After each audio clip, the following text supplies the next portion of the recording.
This is perfect. Perfect. Here I am back in Nashville, Tennessee, after a wonderful 5-day stint in Louisville, Kentucky.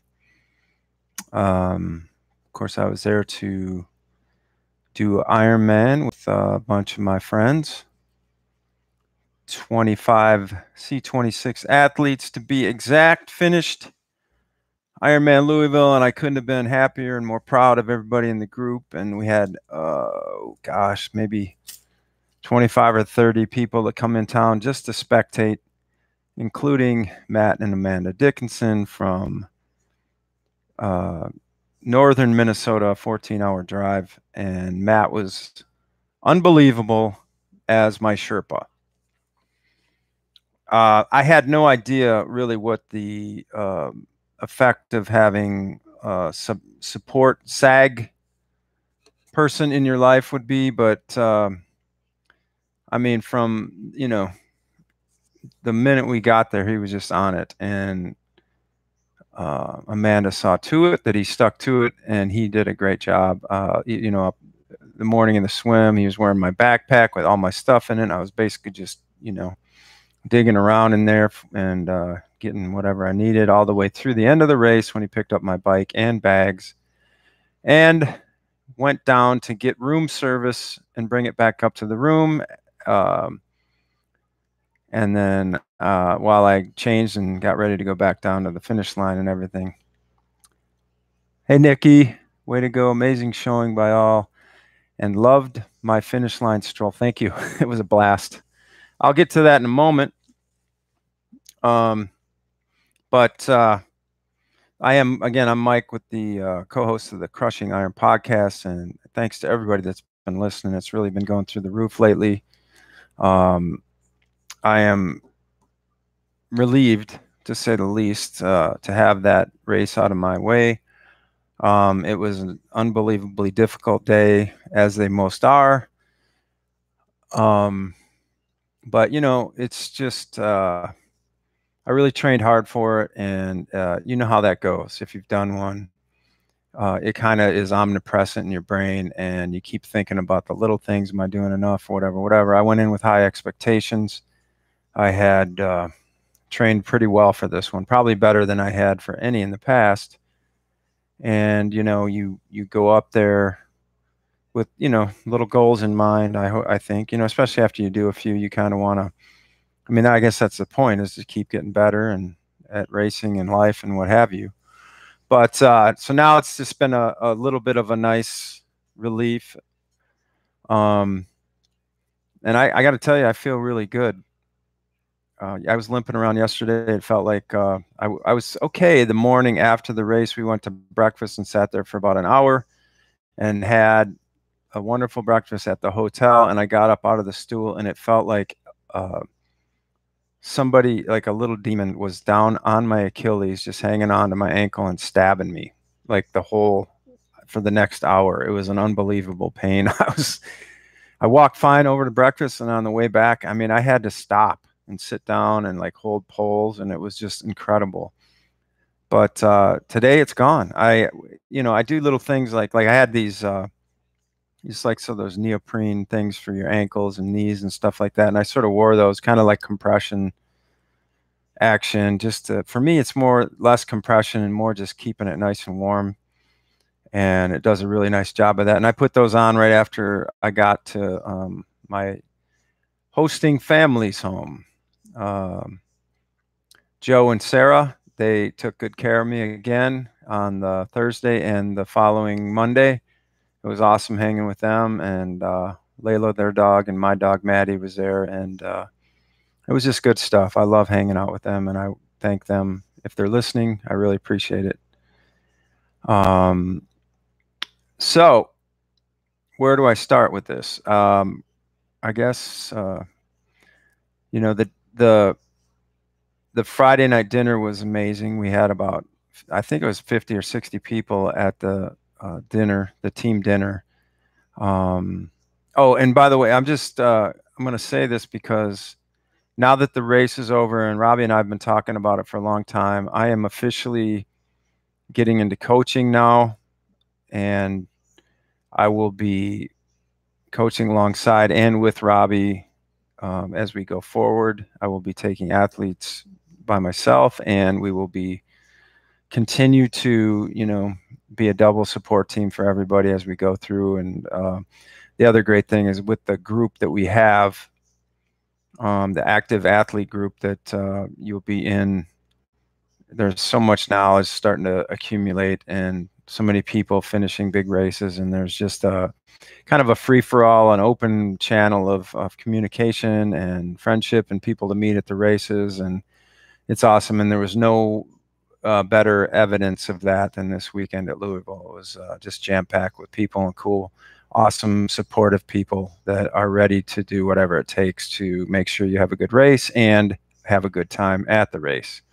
So Friday we had that big dinner with about 60 people, 50 or 60. And then, Saturday was basically a chill day. I got out and I decided to forego the practice swim Saturday morning. And, it was, I don't know, by the time I was down there, maybe like high 40s, 50 degrees maybe. And it was just very cold. And I thought to myself, well, if I'm going to expose myself to these elements, it's going to be one time, and that's going to be tomorrow in the swim. So I just decided not to swim. And people were out there swimming up 6 minutes and coming back in 1. It was like a 6-to-1 ratio, the difference in speed going against the current versus with. So maybe that should have been a little foreshadowing, but I don't know, because I've done Louisville 3 times now, and every time we do it, it's similar. So I wasn't expecting anything different. I thought they would shut the dams a little bit or try to control the flow a little bit. I just always feel like the Louisville swim is 1,500 meters kind of upstream, and then whatever the 2,500 meters down. And those segments, while widely different in distance, the time is usually about the same. Going up, say you're an hour swimmer, it's 30 minutes up there and 30 minutes down, or maybe a little bit less. So that's kind of how it always works. And I just thought that's how it was going to work. And I was really excited about the swim because I trained so hard for it. So come race morning, we are walking over there, and it's drizzly, and it didn't feel as cold as it did Saturday, which was nice. And I was definitely layered up and wearing a rain jacket, and I put 2 pairs of socks on with a like shopping bags, like grocery bags in between them to keep my feet dry. And it was working like a charm. Little did I know that was like a really awesome decision, but I don't know why on earth I didn't do that for the bike. It's like there was a million decisions. Oh, that's the other thing we did Saturday, was like we knew that this was going to be a rainy, cold day on Sunday, and we had all these discussions about what to wear. And Tracy and I actually went across the river to a couple places, Dick's Sporting Goods and then TJ Maxx, to look for the perfect outer lying elements or things to wear. And I bought a couple different things, and then I actually bought these, is this what I bought? Yeah, these Under Armour, they're pretty thick gloves, and they're not like an ideal cycling glove. And I was going back and forth with those. And I also bought a rain jacket with a liner in it, which was pretty tight, but it was still like a flapper. Not too bad, but I really didn't want to wear that if I didn't have to. And so I bought a long sleeve Under Armour, like a, running tech-ish type shirt. And then I was planning to put my C26 kit over that, roll up arm warmers over the top of the long sleeves, and then put garbage or the bags in my chest that we always talk about for windbreak. And I was really leaning just to go with that on the bike. But I ultimately opted for the thick gloves, and then I actually put thinner gloves in my jacket pockets just in case I got too hot out there. And I went with the jacket, and it was probably the best decision I made of the day, because I never got hot. And like there was like a 5 minute stretch maybe when I unzipped it a little bit just to get some air in there, and then it got cool again. So I zipped it back up and wore that thing the whole day. And I saw people just literally shivering while out on the bike. I mean, it was just, I didn't know what to do. It was a sad situation kind of, because I mean, this is like mile 30 or 40 and they're just shivering beyond belief, like chattering teeth. I don't know how many people got, decided to hang it up, but I'm sure a lot did. And that bike was very uncomfortable. I mean, my feet alone, I wish I'd done the bag thing, but my feet were wet and pretty much numb for the 112 miles. So that was, that's just something. It sounds miserable, but it wasn't like the worst thing ever because everything else was pretty much warm. I just went with my tri shorts, and I did have like the long ankle cycling socks, but they were just soaking wet. And I don't know, maybe it helped my ankles keep a little bit warm, whatever. But they were just numb. It wasn't like uncomfortable numb.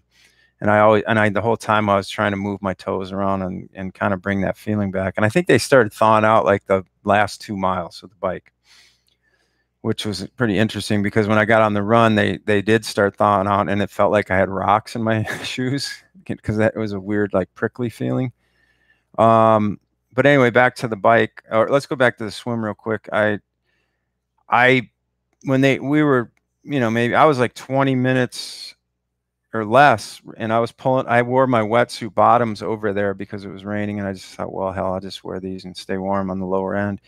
And I didn't have my thing. I just had sweatshirts and stuff like that. And then once we were getting ready to go in the water or get in line and go, I pulled my wetsuit on, and I was bare chested because my shirt was in the T1 bag.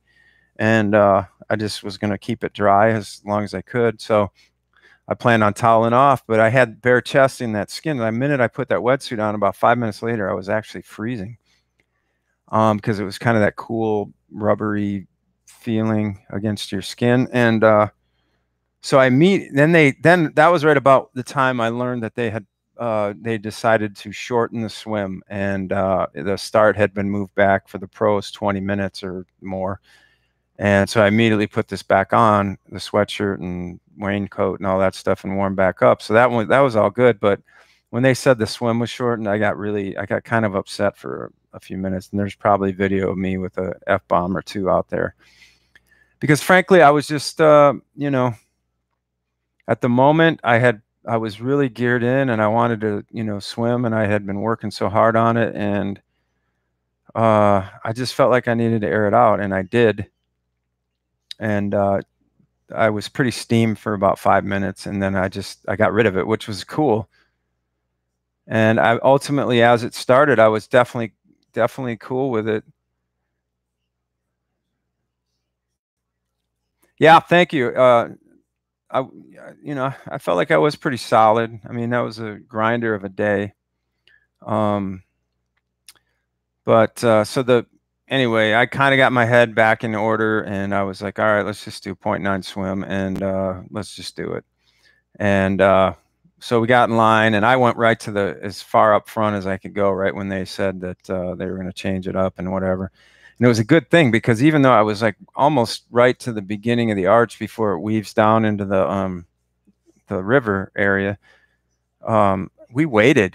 I mean, the pros went off, and it took maybe 15 good minutes for me to get in after the pros, because they were just putting people in one at a time, because I think they thought, well, if we put everybody in fast, everybody's going to literally be coming out of the water like within seconds of each other, because it was such a fast swim.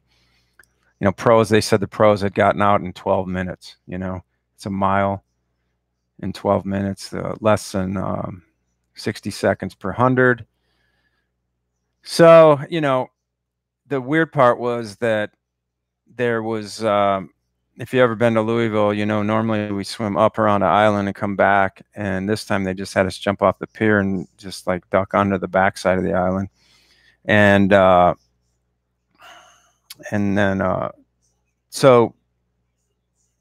they had moved buoys around and stuff like that. And I saw the first 2 orange buoys, and I hit the first one on the right side, and they wanted us to stay outside on the right. And then the second one, the current or something got me, and I just kind of went just barely inside it, and the kayaker was yelling at me, but I wear earplugs, and I didn't know what was going on, and I was just swimming right to the place where I wanted to get out. I knew that the Yum Center is kind of the sighting place, and after that, I honestly, my goggles were really fogging up, which is another mistake I made. I had pre-done the cleaned them and did the baby soap thing overnight or whatever a couple days earlier, and I had the baby shampoo out, and I was like, should I do this? Nah, they're pretty fine. And instead of like doing it that morning and washing them out with water, I didn't do it. And they were fogging up within, 300 yards, 400 yards. And I lost sight of all the buoy lines, but I could see well enough to get the Yum Center. So I was just going right at it. And then, of course, there was a couple of buoys, or at least one buoy that was floating away because it wasn't anchored. And so people were kind of chasing that, I think, and it was just sort of a Wild West. I didn't know, but it felt like there was no course. It was just sort of just go to the entrance or the exit. So that's basically what I did. And about halfway down, I couldn't see anything, so I had to stop and pull my goggles off and just kind of connect with the whole scene. But still, it was like a 15-minute swim or 16 or something like that, which really wasn't a lot. But like Robbie said, he had a good point. It was like, was it better to not have a swim or better to have a swim? Well, I was just glad there was a swim, because I feel like there's always anxiety with the swim, and there's still, even though it's not a big deal, it always feels like a big deal when you jump into a raging river, and that has a little bit on your psyche. But his point was excellent in the sense that it really wasn't long enough to get you, or hard enough to get you that warmed up. So it's basically like, dunking you in the water and then saying, hey, go ride the bike in the cold rain. So it was an element that was definitely made it difficult, even though the swim wasn't that hard at all. And the question is, Mike, when you came out of the swim, did you change into a dry?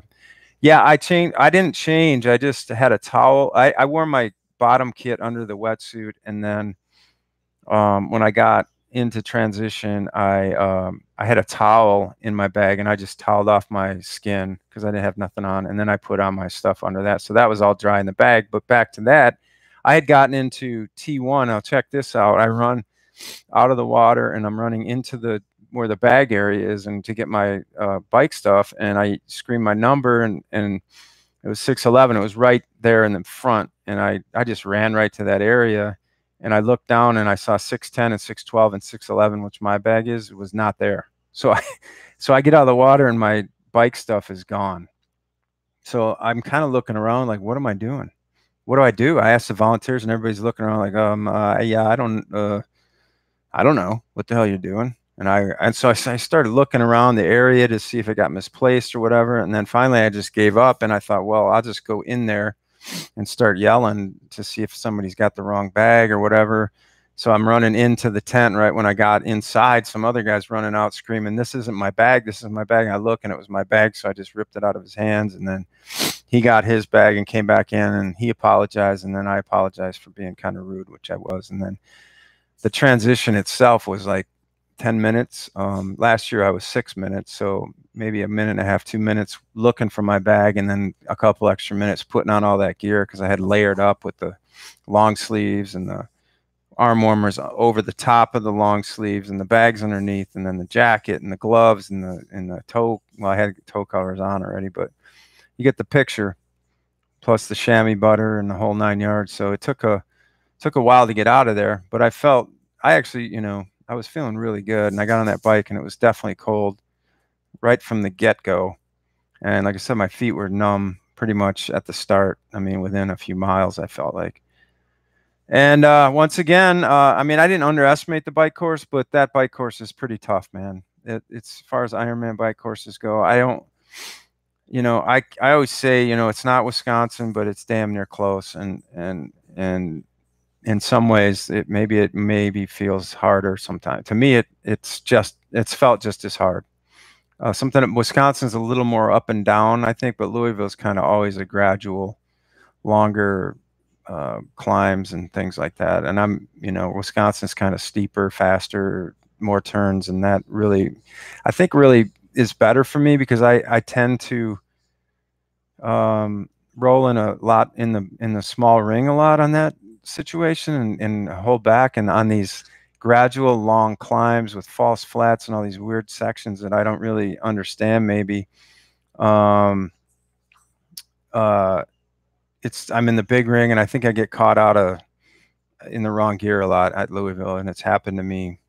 I mean, I think I've done first year I did 5:58, and then last year I did 6:01. This year was 6:11, but this year was definitely harder. And as Robbie always talked about, or on the podcast yesterday, was your body uses so much energy trying to stay warm. And I didn't feel bad, but I just didn't feel like explosive pretty much all day. And I was trying to hold back, and I thought I had a good run ahead of me. I had some run goals, and I knew that it was going to be tough out there, so I didn't want to burn up on the bike, because I felt like it would have been easy to do, because I was definitely going slower, and I felt like most other people might have been going slower than they wanted to. So I just held it back as much as I could, and then got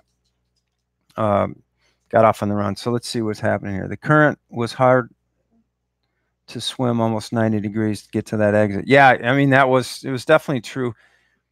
I mean,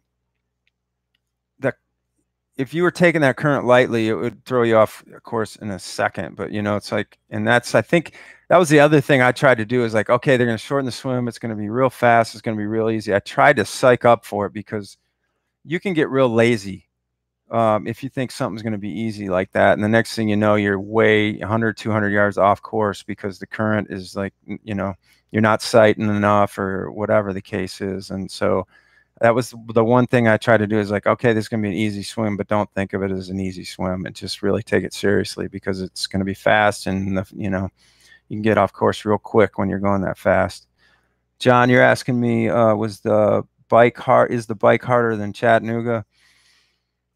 I mean, I don't want to, I mean, yeah, it's a lot. It's definitely harder, I think. Chat is kind of a fast bike course in a lot of ways. There's a really fast section. I don't know. I mean, like I rode Chat in 5:45, I think 5:40, something like that. 5:45, I think that's about right. 20 miles an hour at Chat, and it's 5:45, and it's 4 miles longer. So, and I did 18 miles an hour the other day at Louisville, and I think I'm in better shape this time too. So it's the day was nicer. It was perfect day at Chat too. So that had a huge thing. I mean, you guys had that heat that couple weeks ago that was brutal. It wasn't quite that hot when I rode it. So that's a definite factor. I think in perfect weather at Louisville the other day, Sunday, I would have probably been 18 and a half to 18 or to 19 possibly. That's sort of where my target was, 18 and a half, and anything over that would have been gravy. But I wasn't really looking at my speed that much, or my average. I did once in a while, but I was just sort of taking what the course gave me, because it was also windier than they said it wasn't gonna be windy. And I don't know if it was that windy, but I did see some flags sticking out. And, in those kind of conditions, any kind of wind it makes it way harder. So that was the thing, right? It was this lot of headwinds, it felt like, and there was definitely, I think, a tailwind coming back, but by then I was it was just kind of survival mode. It was a good thing probably that there was a little tailwind. Jeff, you saw me out there, look strong. Where'd you see me? I don't know. I mean, I felt pretty solid most of the day. But it was that sort of grinder mode. I didn't feel explosive, at any point, and I was just really trying to stay within myself. What was my worst low on this race and best high? I think I hit. Well, I think the worst low was probably. Well, honestly, it was because I felt like I had my run going through about 11 and a half miles. And you know, I was really using my watch just to keep it, so I wouldn't go too fast. And, you know, my run goal, I mean, it was pretty lofty, but I felt like I was in pretty good run shape. I was really hoping to run a sub 4 marathon. And, my strategy was to start off at, right around 10-minute pace for the first few miles. And I noticed that I went a little fast, that you know, I focused on this so much. And I was like, every run I did the first 3 miles, I was like, stay at 10, stay around 10.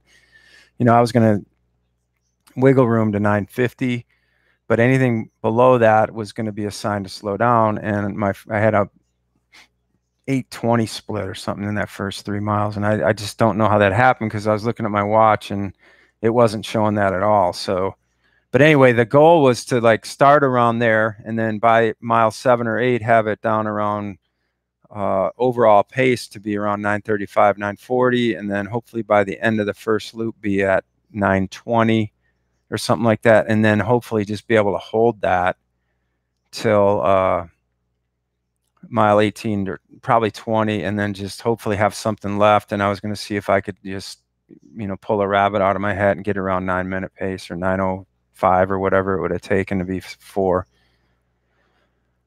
Wes says there's a lot of headwind on the way out and tailwind on the way back. Yeah, I didn't notice the headwind too much, at least on the way out, like the first, you know, the River Road part. But I wasn't really hammering. I was just feeling pretty good, and I felt like I was kind of right around 19 miles an hour. And I know that's a stretch where it's going to be tempting to push, for me, 20. So I felt pretty good about just laying back and just cruising. And then got up that hill, and I felt really strong. Actually, I felt really strong when I got into LaGrange, and coming around even through that first loop and up the second time up that Grandma's Hill, that long climb. And then in through LaGrange, I felt pretty good. And then about mile 70, it was about when I started getting that kind of feeling like, uh-oh, this isn't really fun anymore. And there's a lot of weird sections on that course. Like, Wes, if you're listening, that section where you go into that neighborhood for that turnaround, like right before that, it seems like just kind of a flat road, but me and everyone around me was in the lowest gear going, and it was this weird, tough, like sneaky tough climb right before you go into that turnaround. And those kind of things just kind of keep coming up there. And I know you rode that course a few times, probably, Wes, and I've been on it several times, and I think a little bit underestimate it, and I did it again. You know, I think it's easy to underestimate because you think about flat 10 going out, and then there's maybe like the last 30 is basically a downhill grade or flat. But what those the loop is just, it's just kind of hairy. I don't know. So anyway, that was it. And then I got off on the run, and honest to God, when, you know, it's that feeling, my hamstrings were getting weird at the end of that bike again. And that's something I was really trying to figure out. I was eating a lot. I was drinking a lot. I couldn't get in. I had those big gloves on, so my kit was under that jacket, and I was trying to like dig into the pockets, and I couldn't get in there half the time. And so about halfway through the bike, I kind of poured all the stuff over, and I just said I was going to go through aid stations and use their food and drinks and what have you. And I was drinking a lot, trying to force feed the drink, because, you know, you just, it's easy not to drink when it's that cold. And then, but man, I was peeing so much. It was unbelievable. And then I thought something was like, I was going to like go to the doctor after this, because I swear I was drinking like Gatorade, and it would be coming out like 5 minutes later. And then I went onto the group, and there was a whole thread about people had to go to the bathroom like all day. And I guess it's because you don't sweat or something. Anyway, it was just frustrating. This was my first Ironman. How strict are they on drafting? I found myself constantly making sure I wasn't drafting so I didn't get a penalty. Man, they're, you know, they're not like super strict on it, but I gotta say, I didn't feel like this was a drafting day at all. First of all, people weren't. There was a little bit, I'm sure, of reticence of getting too close to people with it being so wet and slick and the water flying up off the tires and things like that. And I don't know how, but of course, it's like a course like Louisville. Um, you're going to see the drafting on the way out and on the way back on River Road. That's where you'll see it. But for the most part, it's the hills are constant, so that doesn't really, especially when you're not going to draft going down those fast descents, and if you are drafting going up, so what? They don't really care, I don't think. I didn't see a whole lot of motorcycles out there checking on that stuff, so it's like you look at these kind of days, and I just think that they're less worried about drafting and more worried about safety. And of course, that's a safety measure, but I just don't think they're really looking to hand out penalties because, people are already pissed off enough, I think, or in a bad mood. And I was trying to smile. I was trying to be happy on that bike and I was trying to have fun out there first. And, but so off the bike, my hamstring thing, I was a little nervous because that's usually my crutch on the run, not my crutch, but my on the run, my hamstrings are usually a problem, or not always, and I still don't know why exactly that is. But so I felt them on the bike towards the end, and I was trying to really lean up on the front of my seat more and try and use my quads as much as possible coming in, just to give my hammies a break. And I don't know if that's the right solution or not, but that's what I tried to do when I got off my bike. It's always that moment of truth when you get off, how your legs going to feel it, and I faked it. I was hurting the minute I hit the ground, and not only that, I felt like my right hamstring kind of had it felt like sometimes I knew it didn't tear, but it sort of had that tear feeling, and it was different than my normal hamstring issue. So when that happens, I'm like, oh boy, this could really be a bad situation. So I just sort of gingerly dropped off my bike and ran in and changed into my run stuff and came out and started running. And I actually felt good. My legs felt good coming out. Like I said, I think I went a little bit faster than I meant to early. But anyway, that was a run. I turned off my watch about 12 miles in because I started seeing it go up a little bit more than I like. That's always the deflator.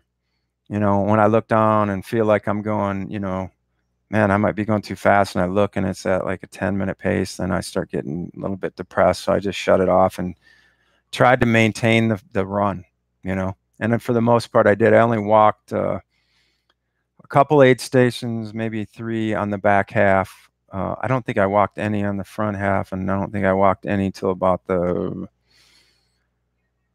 not the University of Louisville bridge, but the second sort of like uphill situation. I think there's a bridge there. There's like a little uphill before the aid station and then the bridge. And then, so I walked up to the aid station and through it, and then maybe a couple after that. When I got to the turnaround at I guess right around, that's about 20 miles in with 6 miles to go, I really was like, all right, I'm going to just put the hammer down. And I felt like I was flying, and I really did run hard, and I was passing people. I was probably going 9-minute pace, felt like 8 or 7:50. But then I walked the next aid station, and I was kind of getting into the chicken broth potato chip mode, and I thought that might have been my savior. And I'd grab a few grapes and chew those on the way. And I had 2 really good miles there, and then I just was like dead. So it was all about the short stride, easy within yourself, kind of just try and keep running, because when you got 4 miles left, it's just shit. I mean, that's like that long out and back, man. It's like the march of death. It's like, and then they turn you up by Churchill Downs for that last time, and you got 3.5 miles left. And I walked a couple of the aid stations, then I ran in, and a little disappointed in the run, but it was, all in all, a grinder, a pretty solid average, I guess. I didn't waver too hard into like that 11, 12-minute pace thing or anything like that. So I was pretty proud of the effort on that day, especially that bike. Daryl, what's up, man? Thanks. Yeah, I was just so stoked. I wish we could have hung out a little bit down there, man. I know talked to Robbie, I think. Um, but yeah. So it's all in all, it was a good day. We had 25 people finish. We had a bunch of people there spectating. They're all uploading me their phone video and pictures and things like that. So I want to make like a big athlete video here soon and show what kind of fun the C26 crew had. And we'd love to have you on board. Um, as I said, I'm going to start coaching now and getting into it full on. So keep that in mind. Robbie and I'll be working together and, just like double teaming this with our, looking at things from all angles kind of thing. So um, really proud of everybody that finished. We had 12 first timers finish Sunday, and they probably couldn't have picked a worse race to start with, frankly. So that's that for now.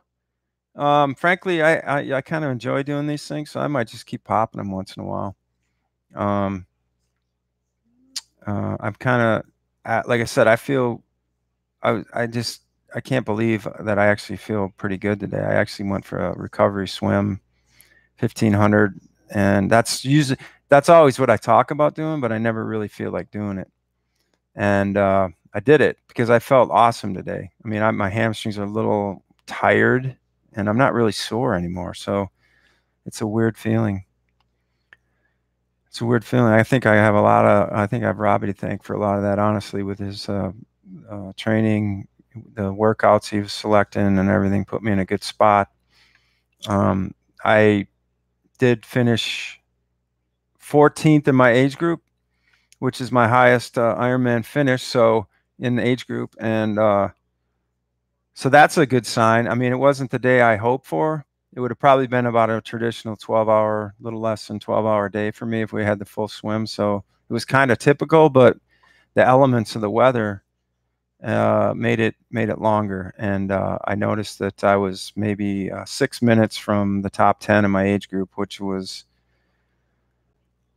just another testament to, like, did I have 2 more minutes on that bike and 2 more minutes on that run? And then maybe that, I'm not blaming that thing, but that coming out of T1 and not having my bag there and having to track that down took a while too. So, I mean, it's a 6 minutes to top 10. I think I'm moving the right direction, and I'm going to keep going. Let's see. Hey, Ross is here, man. What's up, bros?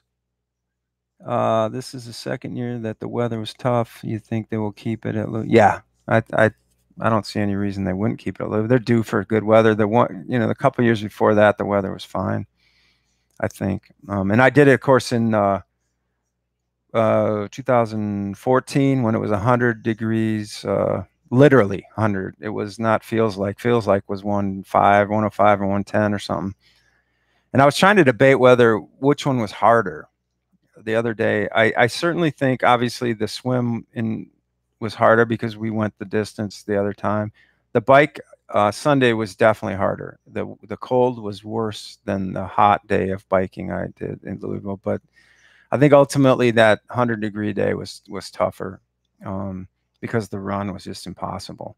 And the run the other day didn't feel bad at all, except my legs were, tired. It wasn't hot or cold. The weather for running was pretty good. Ross says, thanks for doing the chat. Yeah, man, anytime. I want to keep doing them. Maybe throwing some whiteboards. I don't know. I'm just thinking. And did I get a Kona roll down? No, I didn't even go. I didn't. I feel like there's probably one slot for my age group, maybe 2 max, but I think probably only 1. And honestly, I've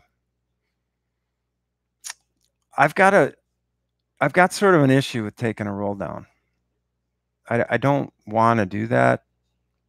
I think if I was like second or third and, maybe the person ahead of me already qualified or the person's ahead of me qualified, I might do it then because, then you're in put it this way. If I would have ran the race that I had hoped,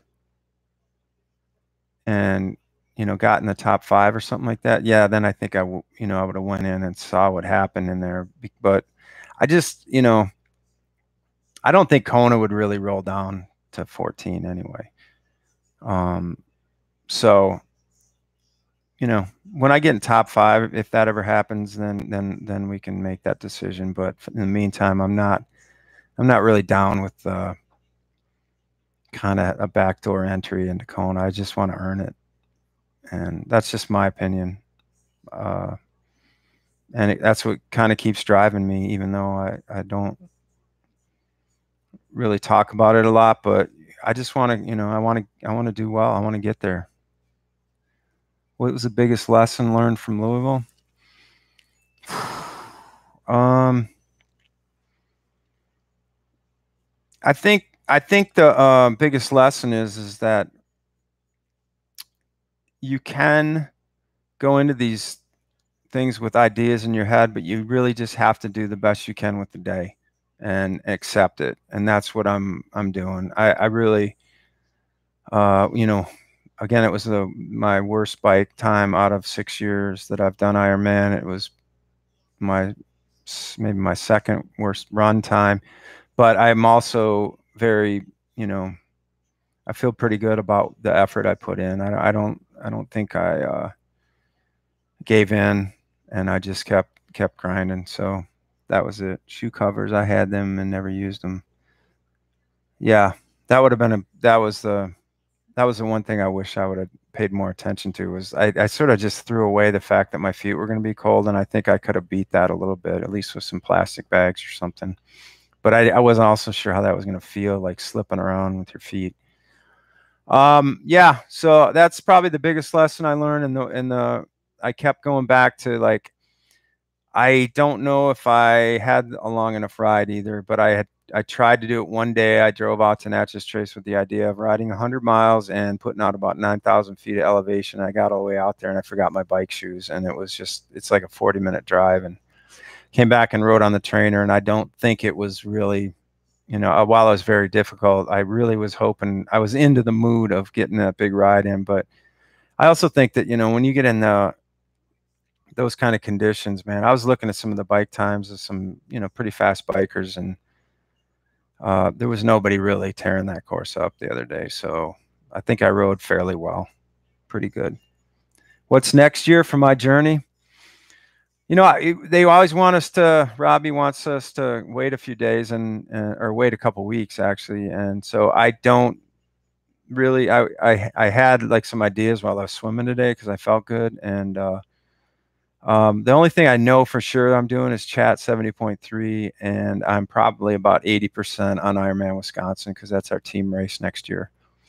But I also was thinking today about maybe doing something in the run area early season. So that's where I'm at.